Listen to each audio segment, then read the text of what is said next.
Les clés de la ville, bien mieux avec Hiro.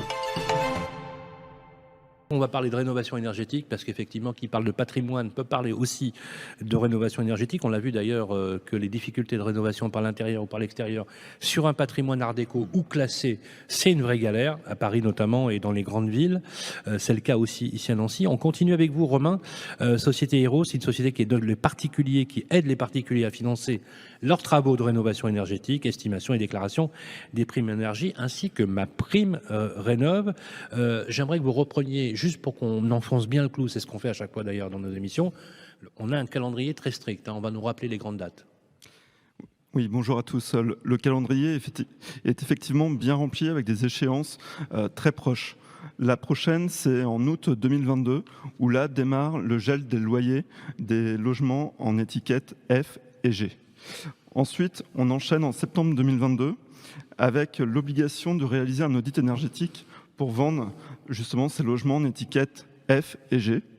Et puis à partir de janvier 2023 démarre l'interdiction progressive de louer les logements passoires énergétiques. Donc en janvier 2023, c'est les G les plus consommateurs, supérieurs à 450 kWh par mètre carré.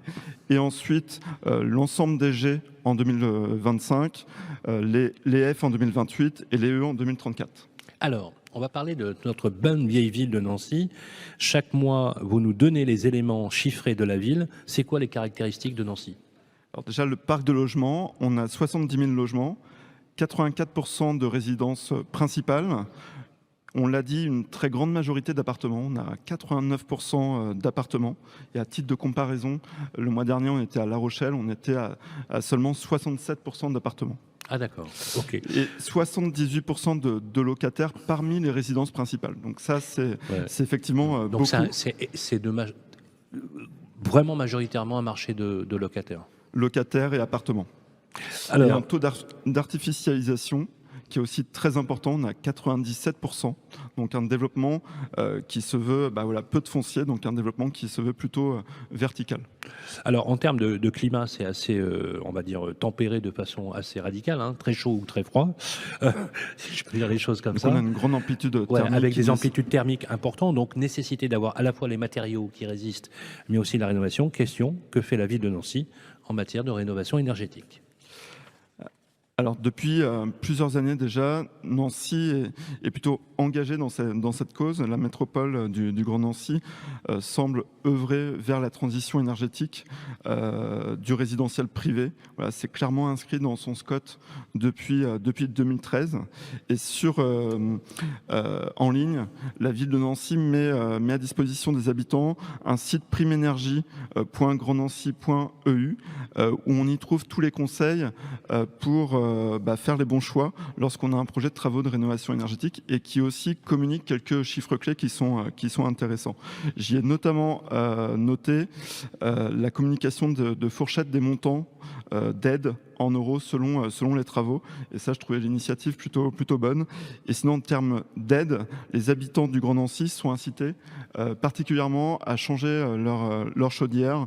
Installer une chaudière biomasse ou une pompe à chaleur ils ont une aide. Ils sont aidés, il y a un coup de pouce jusqu'à 4 000 €. Jusqu'à 4 000 €. Alors justement, on parlait de DPE. Comment ça se situe, Nancy, en termes de DPE, des diagnostics de performance énergétique ? Alors, on en a relevé 16 000 des DPE réalisés à Nancy depuis 2013. 35 000 à l'échelle du Grand Nancy. On a des profils dans les appartements anciens, on a des profils de DPE plutôt mauvais. Faut le dire, avec une majorité de E. Et on a 18% des appartements anciens qui sont considérés comme des passoires énergétiques, donc F et G, alors qu'on a une moyenne française qui est à 15%. Oui, quand on regarde... on voit que le patrimoine est beau à Nancy, mais il est mal isolé, quoi. Exactement. Et quand on regarde les maisons, là on a une nette majorité de D, donc on a un profil un peu meilleur que les appartements anciens.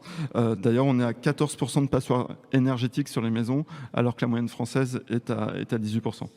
Comme chaque mois, on vous donne, les amis, les clés de lisibilité sur les aides. Et vous nous préparez chaque mois un cas réel.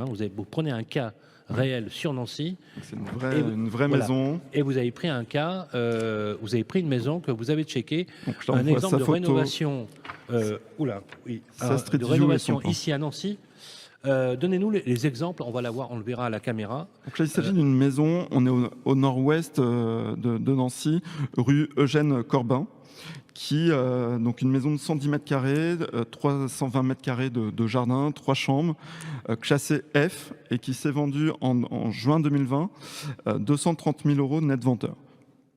Voilà. On va considérer que cette maison, elle a été achetée par un couple avec des revenus de référence dans la moyenne du secteur.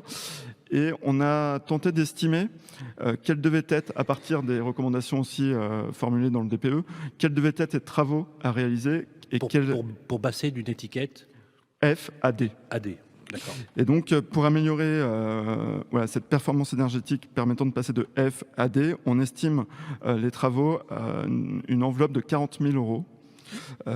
Avec cette enveloppe, ça va permettre d'installer une VMC double flux de ventilation, d'isoler les murs par l'extérieur, parce que dans le quartier, On peut le faire. Oui. Oui. D'isoler les combles perdus, changer les radiateurs, et d'installer une porte isolante. Voilà, les autres ouvertures étant a priori déjà changées. Soit un coût de... Donc on est sur un coût total de 40 000 €. Oui. Et le ménage peut bénéficier jusqu'à 16 000 € d'aide, 2 000 € de certificat d'économie d'énergie et 14 000 € de ma prime rénov. Donc ça fait un reste à charge De 24 000 qui €. s'élève de 24 000 €. Voilà. Et donc, si ces 24 000 € sont déboursés en complément des primes, Ouais. quelle est la valeur verte de cette maison qui était vendue 230 000 €? Déjà, on estime qu'avec cette étiquette F, la maison elle a une décote de sa valeur de 11%. Par rapport au prix pratiqué. Voilà, par rapport au prix pratiqué dans le quartier. Et en 2022, on a réestimé cette maison, on serait à 253 000 €. Donc déjà, juste l'effet inflation, on serait à plus 10% en 2 ans dans ce quartier. Et une fois les travaux réalisés, on l'estime à 288 000 €. Donc les travaux ont coûté 24 000 € réellement, et le gain est de 34 000 € en 2 ans, avec l'effet à la fois inflation et l'effet travaux. Donc ce qui fait au total plus 15% en 2 ans. C'est sans appel. La solution, c'est la rénovation. Merci beaucoup, Romain Villain. Je rappelle que vous êtes le directeur marketing de Hiro. Hiro, la plateforme qui vous permet aussi d'évaluer et de collecter l'ensemble des éléments pour financer la rénovation énergétique. Applaudissements pour Romain Villain. Voilà, il est l'heure de retrouver notre dernière séquence.